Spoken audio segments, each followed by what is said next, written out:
Nós saudamos a igreja com a graça e a paz do Senhor Jesus Cristo, amém?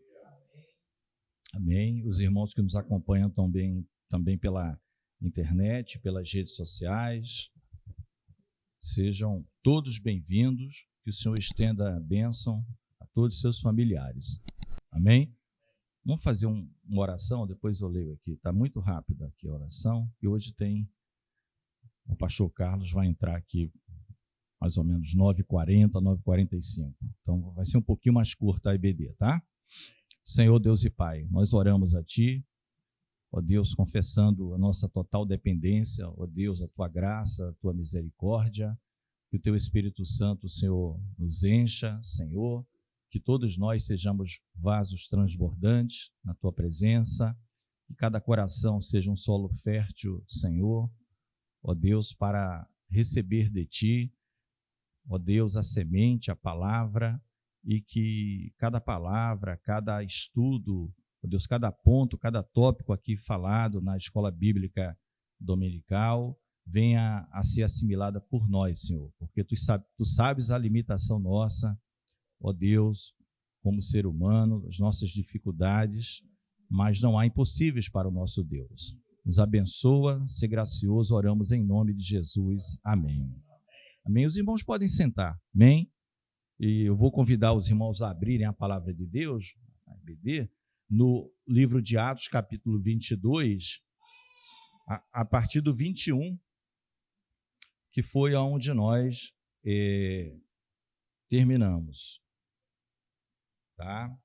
Eu vou fazer a leitura na Almeida Revista Atualizada. Eu estou com as duas versões de revista corrigida, mas não há problema. Tá? Vai ser um pouquinho mais curto, mas a gente avança aqui. Então, Atos dos Apóstolos, 22, todo mundo se situar, versículo 21. Amém? Diz assim, mas ele me disse, vai, porque eu te enviarei para longe aos gentios. Ouviram-no até essa palavra, e então gritaram, dizendo, tira tal homem da terra, porque não convém que ele viva. Ora, estando eles gritando, arrojando de si as suas capas, atirando poeira para os ares, ordenou o comandante, como eu falei em outra versão vai estar tribuno, tá? Mesma coisa, que Paulo fosse recolhido à fortaleza e que sob açoite fosse interrogado para saber por que motivo assim clamavam contra ele. Quando o estavam amarrando com correias, disse Paulo ao centurião presente, ser-vos-á porventura lícito açoitar um cidadão romano sem estar condenado? Ouvindo isto, o centurião procurou o comandante e lhe disse, que estás para fazer? Porque este homem é cidadão romano.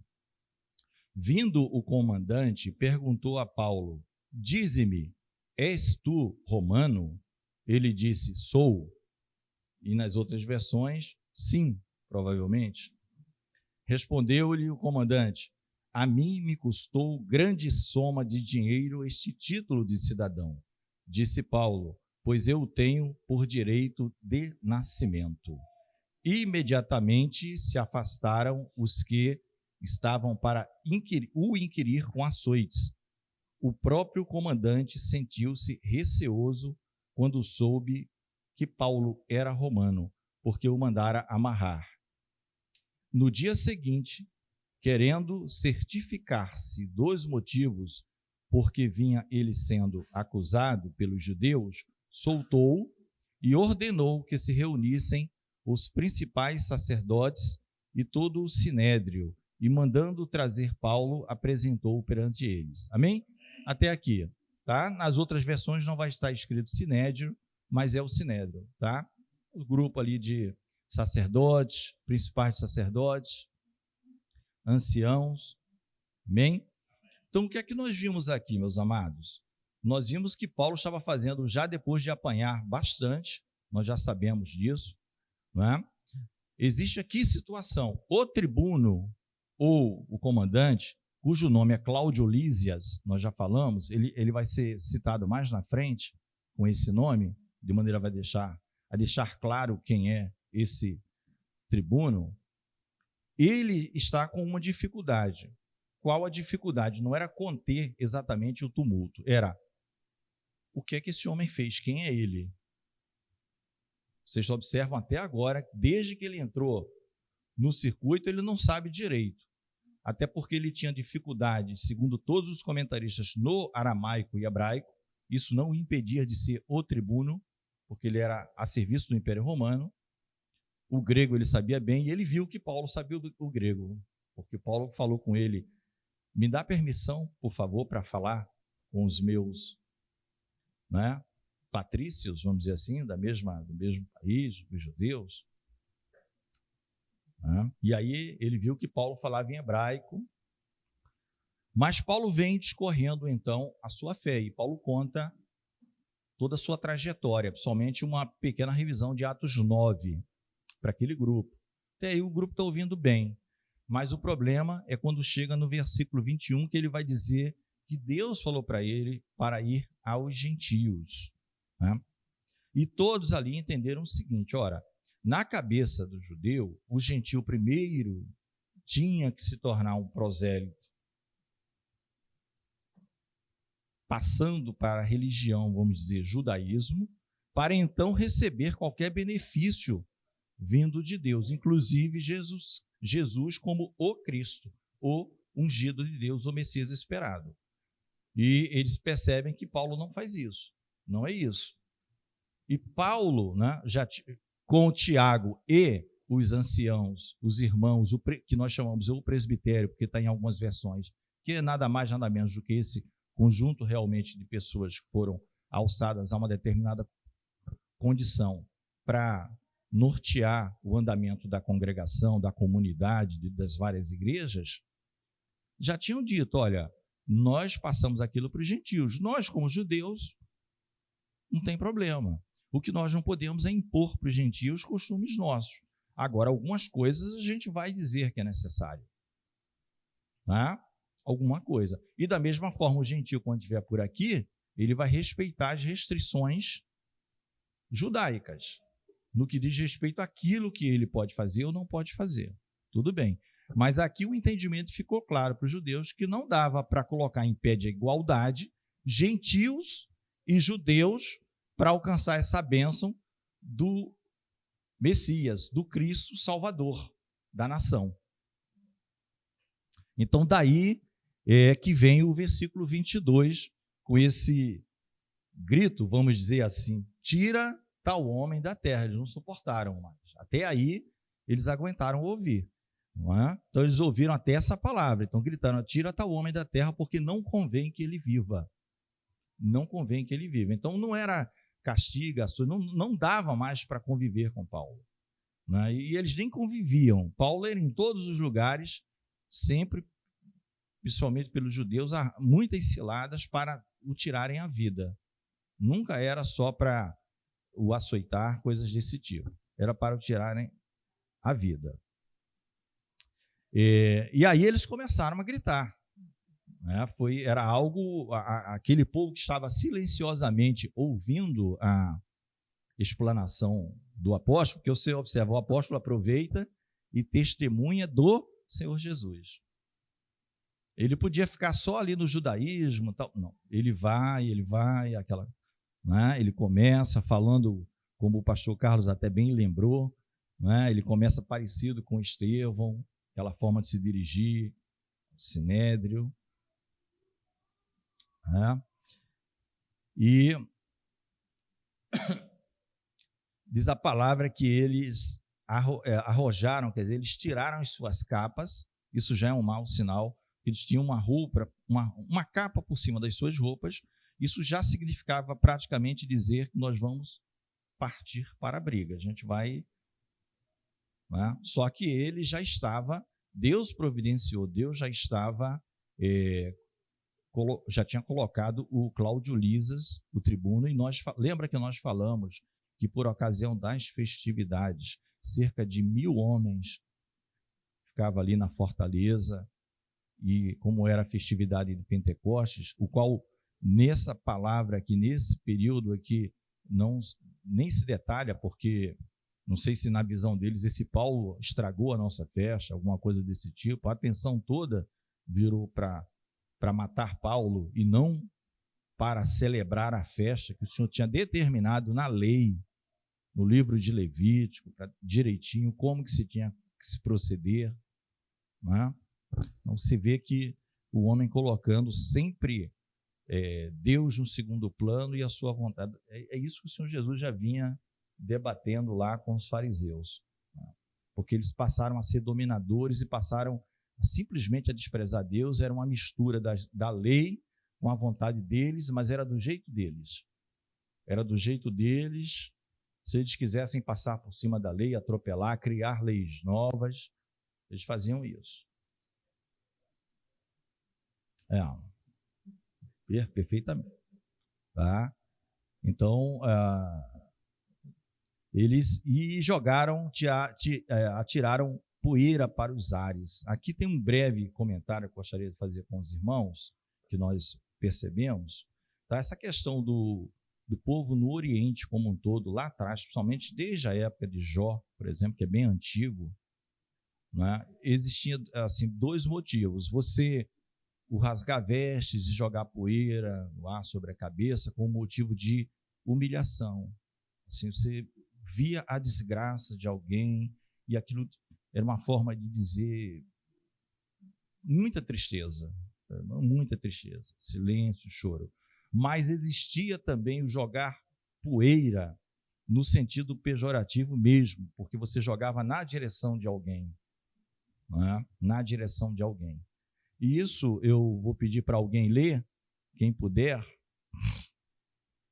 2 Samuel 16:13. 2 Samuel 16:13. Por quê? Porque era um sinal de indignação, era uma intenção clara de atacar. Então, quando eles tiram, né, a combinação de arrojar as vestes, de tirar aquelas vestes superiores, com lançar poeira, não era choro, humilhação, estou triste, estou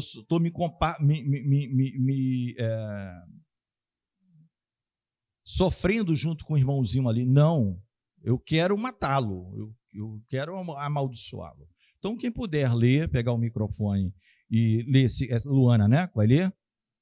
2 Samuel 16:13. 16, capítulo 2 Samuel, capítulo 16, versículo 13. É uma referência que praticamente todos os estudiosos desse trecho, eles costumam citar para fazer uma semelhança com isso aqui. Nós já vimos semelhanças de Paulo com o Senhor Jesus, já falamos isso na aula passada. Tá ligado, Luana, o microfone? Tá. Alô? 16:13. Prossigam, pois, o seu caminho, Davi e os seus homens. Também Simei ia ao longo do monte, ao lado dele, caminhando e amaldiçoando, e atirava pedras e terra contra ele. Amém? O que é que eles estão dizendo, né? O rei Davi, em muitos momentos, né, como se fosse uma tipologia apenas. Ele não é Cristo, em muitas e muitas situações da sua vida, né? E aqui Davi já era rei pleno, nessa leitura que a Luana, pleno que eu digo, já não tinha Saul, era ele. Só que ele fugia, nesse caso, do seu filho. Ele não queria enfrentar o exército do seu filho, porque seu filho ia morrer, né? Os homens de Davi eram poucos, mas todo mundo dizia, olha, Davi e a turma dele. Não interessa quanto você tem no teu exército, você tem certeza que você vai querer enfrentar? E Davi, num sofrimento, chorando, e esse Simei, né, era amigo até determinado momento. Quando Absalão volta, que Absalão fugiu de Jerusalém e depois volta, e chama para si o reino, se autoproclama rei, que nem é contado, ele apenas se autoproclama.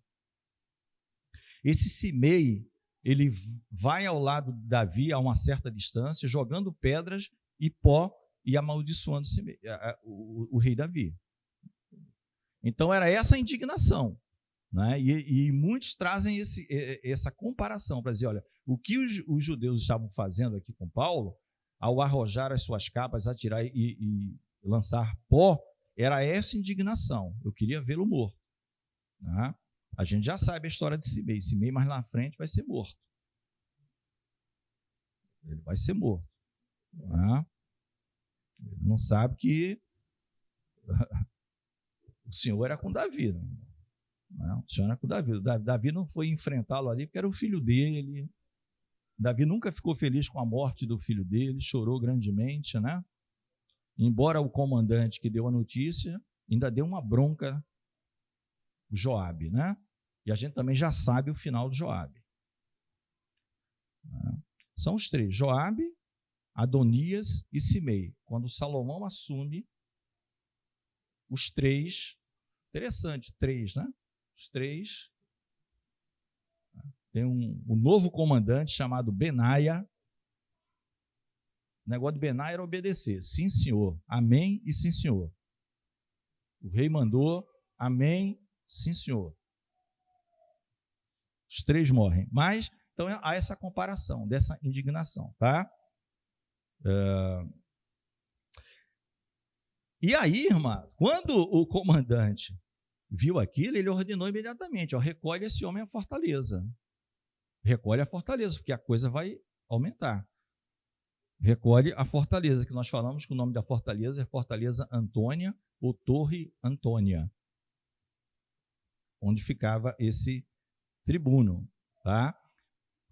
Agora, o que é que esse tribuno fala? Diz, olha, sob açoite, faz um interrogatório para saber por que motivo estão assim contra ele. Lembra que nós falamos agora, há alguns minutos?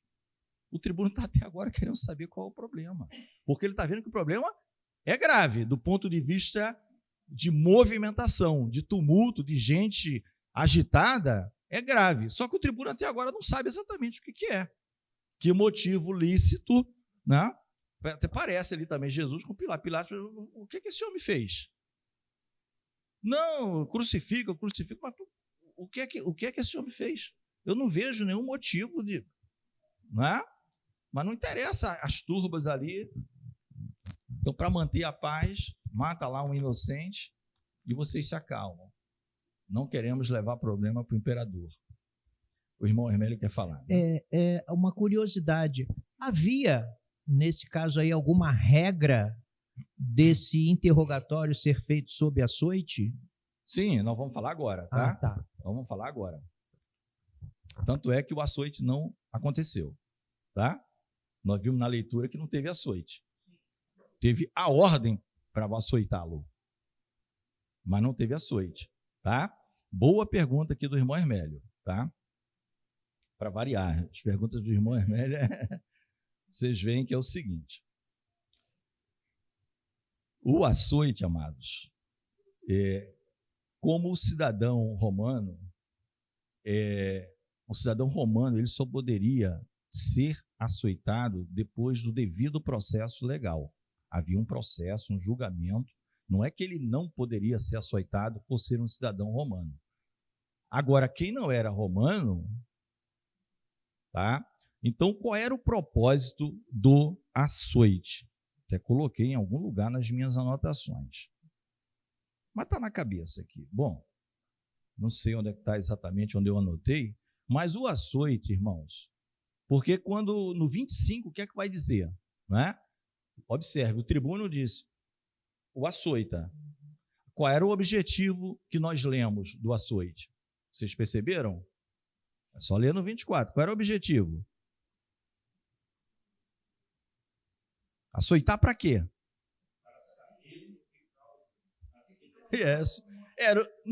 Era para saber o que o pastor falou, a causa. Isso. Mas isso chama-se confissão sob tortura.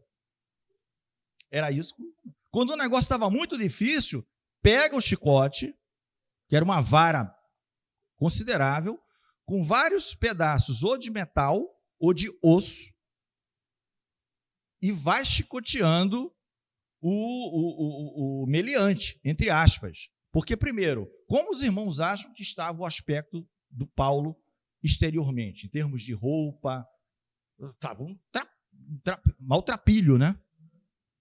E o tribuno Lísias, Cláudio Lísias, devia ser uma elegância, era o tribuno e tal. Mas Paulo, apesar de ser cidadão romano, estava maltrapilho. Então, para o tribuno precisa. Eu não consigo, com os judeus, entender a causa do problema. O que eu estou entendendo parcialmente é que esse camarada é um perturbador, alguma coisa nessa linha. Então, vamos usar o método do açoite, que é regulamentado em Roma. Para quê? Para obter confissão. Confissão sob tortura. Começa a complicar, começa a ficar. Não sai de uma maneira e tem uma multidão acusando, então existe uma multidão acusando e existe um acusado. O problema é que a multidão que está acusando não consegue dizer exatamente um motivo que, sob a ótica do tribuno e do Império Romano, qual é o motivo justo para que todo mundo queira matar aquela pessoa. Sim, o problema todo ali era do sistema, entre aspas, religioso judaico. Não é? Então, vai pegar agora o Paulo e vai para o açoite. Nós vamos chegar lá, tá? E vai para o açoite. Então, o que eles fizeram? Eles amarraram com correias, estavam amarrando, tá? E quem fez isso? Na presença de um centurião. Então, você vê que dentro daqueles 1.000, em torno de 1.000, não quer dizer que tem exatamente 1.000, existia muito. Qual era o peso? Soldados. Centurião comanda em torno de 100. Né? Tipo um sargento, um primeiro-tenente, alguém graduado, já que os centuriões eram assim considerados. Você vê nos evangelhos do Senhor Jesus. Centurião de Cafarnaum, um homem que ele vai dizer, tem muita gente debaixo de mim que eu mando e tem gente acima de mim que manda em mim. Mas era um centurião. Cornélio. Tá? Um centurião. Então, o centurião, sob o comando do centurião, começaram a amarrar Paulo. Então, Paulo vai dizer o seguinte: é lícito açoitar um cidadão romano sem estar condenado? Ou seja, condenado, tudo bem. Já houve um processo e chegou-se a um veredito. E aí que nós vamos entrar. Existia, e para o irmão, palavra açoite, tá? Então, deu para entender primeiro o motivo do açoite: obter confissão, amados. Na primeira você aguenta, na segunda, então, vários comentaristas falam até a mentira para ficar livre. Alguns comentaristas diziam que esse sistema de açoites e flagelo para obtenção de verdades era tão rígido, tão forte, que quando a pessoa não morria, ela ficava inválida de alguma forma. Tá? Esse açoite específico para obtenção de confissão, ela ficava inválida de alguma forma, porque atingia órgãos da pessoa, pernas, joelhos, costas, braços, de maneira que você ia ficar com um braço provavelmente irrecuperável, ou uma perna, enfim, outras partes do corpo que iam te deixar numa condição que ninguém ia querer você para trabalho. Não, como é que você vai produzir alguma coisa aqui? Você ia virar alguém à margem da sociedade, dependendo de esmolas, né, como um cego Bartimeu, que dependia das pessoas ali para sobreviver. Então, amados, existia, quando Paulo faz essa pergunta do cidadão romano, é lícito, ou seja, o tribuno não está presente. Quem é que ouviu? O centurião. Então, eu vou dizer aqui quais eram as leis. Né? Primeiro, eu vou dizer o significado em latim de açoite, é flagellum. Flagellum. Daí já fica fácil entender, né? Alguém que sofreu um flagelo ou flagelado, bateram bem nessa pessoa. Tá? Então, ela vem do grego, que quando passa para o latim é flagellum. No grego, ela não parece com uma palavra da língua portuguesa. Então, os comentaristas usam muito o flagellum. Por quê? Porque o comentarista na língua portuguesa, quando se traduz de português, é muito mais fácil para o leitor da língua portuguesa entender. Flagelo, ele já associa o que é. Flagelo, algo grave. Tá? Existia uma lei, várias leis, mas a principal era lex pórcia. Essa lex é lei em romano. Lex pórcia, que permitia esse açoite, tá? A lex pórcia permitia este açoite para obter confissão sob tortura. Agora, um cidadão romano só podia depois do devido processo legal e condenado. Se ainda tivesse algo a se obter, se ainda estivesse carecendo de algo, então ele passava por isso. Outra lei, Lex Valéria, e outra lei, Lex Júlia. As três. Então, acho que eu respondi aqui pergunta do irmão Hermélio. O objetivo da lei e o que é que ela regulava de uma maneira muito simplificada. Que casos podia, que casos não podia, em quem não podia. Tá? Então, quando Paulo fala isso, Paulo tem conhecimento exato da lei que está em vigor. Tá? O que é que continua sobre essa questão da cidadania romana? Porque o que vai acontecer, irmãos, em seguida, é que o centurião, quando ouviu isso, ele foi lá no comandante.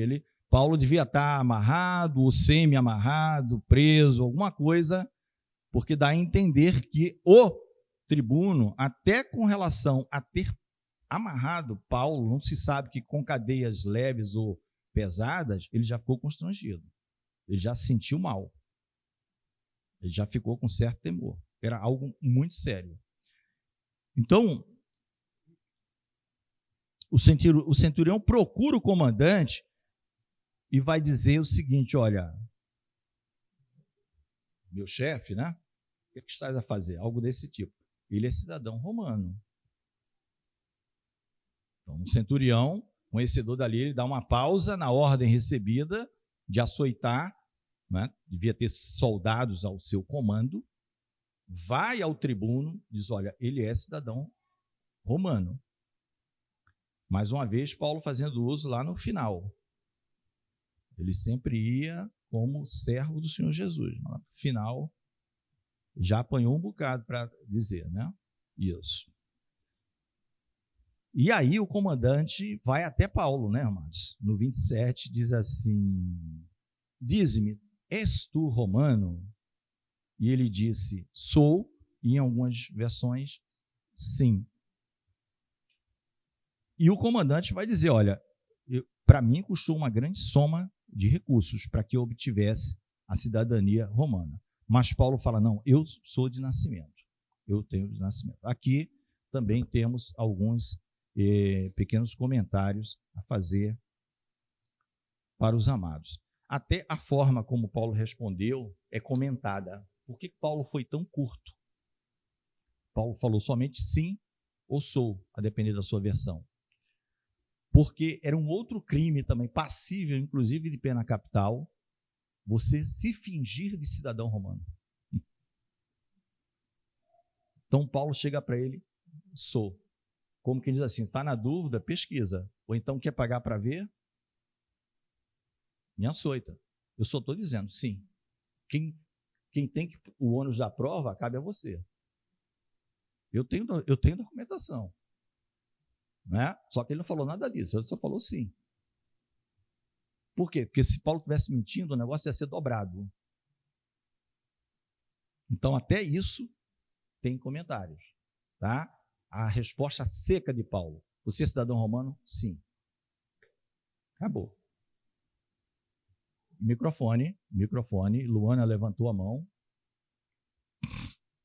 Talvez a pergunta da Luana eu vou responder agora, na ordem das coisas aqui. Na nossa Bíblia da Shade, fala que Paulo não costumava ostentar o fato de ser romano. Isso. Sendo para os judeus um sinal de deslealdade à nação israelita. Isso. Mas a situação agora era peculiar. Perfeita. É o que nós falamos. Paulo, ele só usava isso em situações excepcionais. Passou tempo na prisão lá em Filipos. Lá no final, ele falou: olha, não passamos por um processo e vocês nos açoitaram, prenderam. Tanto é que as pessoas de lá rogaram para ele ir embora. Não, milhões de desculpas. Então, por favor, pode ir, siga a sua viagem para onde você quiser. Tal. Perfeito, Luana. Agora vem a pergunta, né, irmãos, que é só para esclarecimento aqui. Como que se deu a cidadania romana? Esse comentário da Bíblia aqui, que nós recomendamos para que a Luana me perguntou, né? Do professor Russell Shedd, doutor Russell Shedd. Para efeitos de comentário, ele é bem objetivo e curto. A parte boa é essa. A tradução, a versão que é usada não é a mais, vamos dizer, querida, tida como a melhor, essa questão da Almeida Revista Atualizada, né? Mas ela não é que ela é ruim, mas a questão, queridos, que do Paulo, que pergunta assim, Paulo não nasceu em Roma. Por que ele é cidadão romano? A cidadania romana de Paulo era dos seus ascendentes, de pai ou de avô, ou de tataravô, tá? Pouco importava em que região você tivesse nascido. Se ele tivesse prestado lá atrás, isso aí não é dito, relevante serviço a Roma, ele recebia esse título, os seus ancestrais. E era necessário que o pai sempre tivesse um casamento correto. Ou seja, não fosse filho, bastardo, coisas complicadas. Então, o Paulo tinha direitinho ali um pai e uma mãe. Totalmente irregular diante do Império Romano. Então, ele era cidadão romano, nascendo na Cilícia, né, na região da Cilícia. A região estava sob o domínio romano. A região estava, era do Império Romano. Mas isso não significava que você era cidadão romano. No caso do Paulo, os seus ancestrais já tinham título de cidadão romano e não por compra. Ou por mérito, ou por alguém ter morado de fato em Roma, nasceu lá, viveu costumes lá, sendo judeu. Igual tem judeu brasileiro. Não deixa de ser judeu. Não deixa de ser judeu. Né? Eu agora saindo do prédio, está lá o filho do judeu com o neto, com um carrinho de bebê. Agora ele é avô também. Tem um judeu lá no prédio, seu Salomão. E aí está o filho dele com um carrinho de bebê passeando na rua, ele me cumprimenta, eu cumprimento ele. Entendeu? E ele cantando uma música lá em hebraico, aí eu não entendo. Eu cantando para a filhinha dele lá. Acho que ela estava dando algum trabalho lá em cima e estava ali. E aquele radical, barba, aquele negócio, né? E aí encontramos. Então, a cidadania de Paulo veio assim. Então, ela era de nascimento. Ela não era por quebra-galho, não, ela era igual a um cidadão. Não é? Algo parecido, por exemplo, qualquer americano em missão, missionário, Russell Shedd. Vocês sabem onde o Russell Shedd, que escreveu esse comentário, nasceu? Na floresta amazônica, na Bolívia, no meio dos índios. Os pais deles eram evangelistas. A mãe deu a luz lá. Ele é cidadão americano nato. Porque o pai e a mãe estão a serviço de Cristo, de maneira legal, comunicada ao governo americano, na floresta amazônica, na parte da Bolívia. Sim, ele pode ser registrado na Bolívia. Também tem a cidadania brasileira, porque casou com a brasileira também. Né? Morreu aqui, ficou brasileiro. Né? Veio para cá, evangelizou em Portugal muitos anos. Né? Mas olha, ele nasceu lá, irmãos. Esse homem nasceu dentro do mato. Tá? Você tem uma ideia, cidadão americano. Se você nascer na embaixada americana lá, cidadão americano. Se você nascer num navio de guerra americano, cidadão americano. Não interessa se ele está no Pacífico. Entendeu? Vai deixar de ser americano porque você está num navio. Tá? Então, Paulo era de nascimento. Agora, o outro, por grande soma de recursos. Aí existem variantes. Tá? Tem um comentário do Shedd, aqui também tem outros comentários. Foi na época do imperador Cláudio que ele teria comprado. Uns dizem, aí é mais o comentário do Hernani, foi suborno, que o Cláudio aceitava suborno, muito dinheiro. Aí ele dava. Mas outros dizem que não é bem assim, não se tem como provar. É como se é no dia de hoje. Se você é uma pessoa rica e com bons antecedentes, mas quando eu falo rica, é rica. Você vai para os Estados Unidos, não precisa ficar negócio de green card, esperando 300 anos. Né? eles vão te dar rapidamente. Se eles pesquisarem a tua vida, tal, e você está entrando lá com 10 milhões de dólares, só eu preciso de gente. Você vai gerar emprego.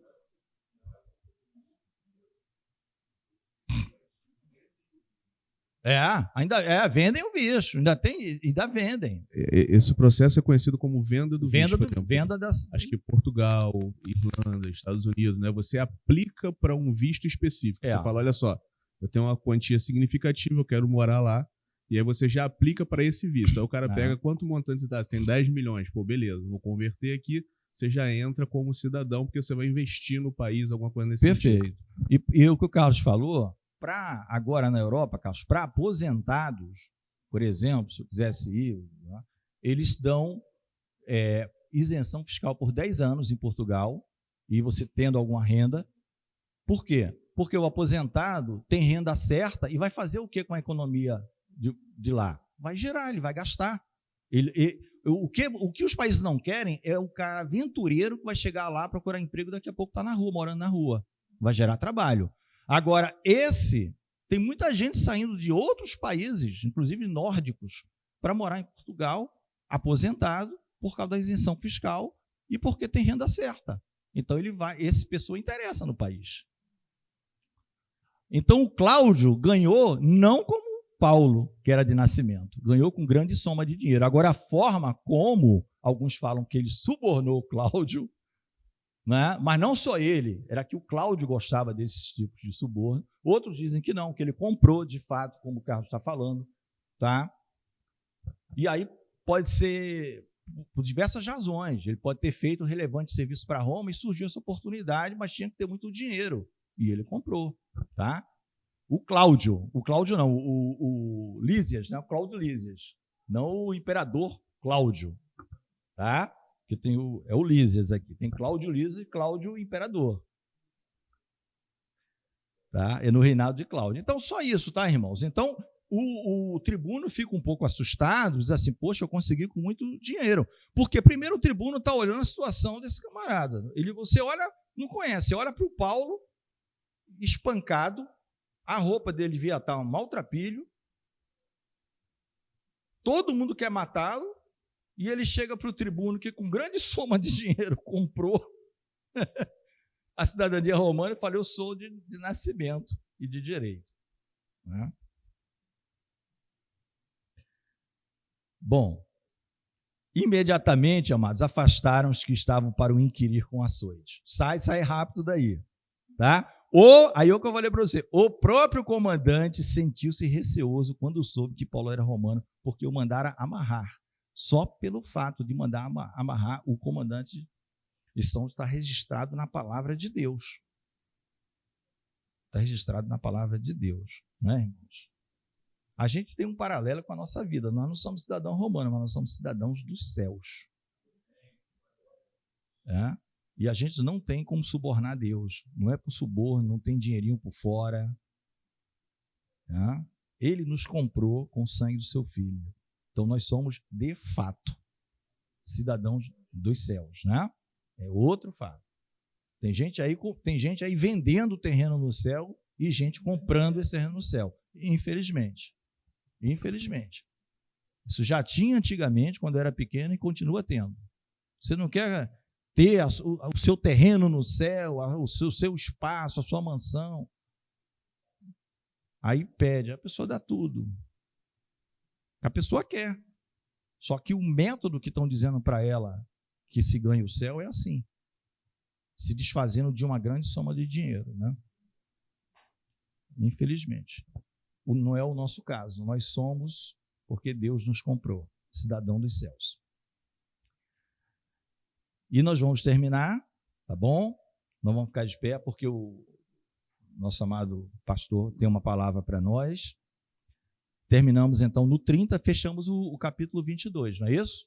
Então, quando o tribuno soube de tudo isso, ele vai agora proporcionar, então, ele vai convocar o sinédrio, convocar o pessoal dos judeus e vai soltar Paulo para se defender, agora, de uma forma, até agora, o que é que o tribuno está querendo saber? Quer saber o que é que eu faço com esse homem. Porque eu não estou vendo nada. E agora que eu estou sabendo que ele é cidadão romano, até por ter mandado amarrar, eu já estou preocupado aqui comigo. Então, no dia seguinte, querendo certificar-se dos motivos, porque ele vinha sendo acusado dos judeus, soltou. Então, Paulo era um preso, como nós falamos, de luxo. Paulo, você só não sai, fica aqui com a gente. E ordenou que se reunissem os principais sacerdotes e todo o sinédrio, que não vai estar escrito sinédrio na versão revista e corrigida, nem corrigida fiel, e mandando trazer Paulo, apresentou perante eles. Então, a partir do 23, a gente vai ver, na semana que vem, ele vai permitir que Paulo fale. E os irmãos vão ver que mal Paulo vai começar a falar, o tumulto vai começar. Né? E a gente vai ver, principalmente porque quem era esse sumo sacerdote Ananias. Gente muito boa. Vocês vão ver. Vocês vão ver a história desse cidadão. Eu tinha achado 2 adjetivos dele, um bom e um ruim. Aí eu fui procurar um pouco mais sobre o tal do Ananias, que é o sumo sacerdote. Eu parei de ler, porque quase caiu ali naquela leitura que uma vez o Hermélio fez aqui, fruto da carne. Né? E outras coisas semelhantes. Ou seja, não tem, é uma lista sem fim. Aí eu parei. Assim era o Ananias. Só para ter uma ideia, Ananias não perdeu o sumo sacerdócio por morte, por ter morrido.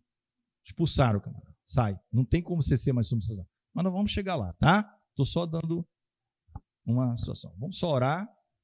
Senhor, abençoa-nos no período que estaremos aqui com o pastor Carlos, apresentação que ele fará. Também agradecemos por esse breve período da escola bíblica dominical, Senhor. Tome em tuas mãos, continua conosco em cada ato aqui praticado, que tudo seja feito para a honra e glória unicamente do teu nome. Oramos em nome do Senhor Jesus. Amém. Amém, irmãos? Pode sentar.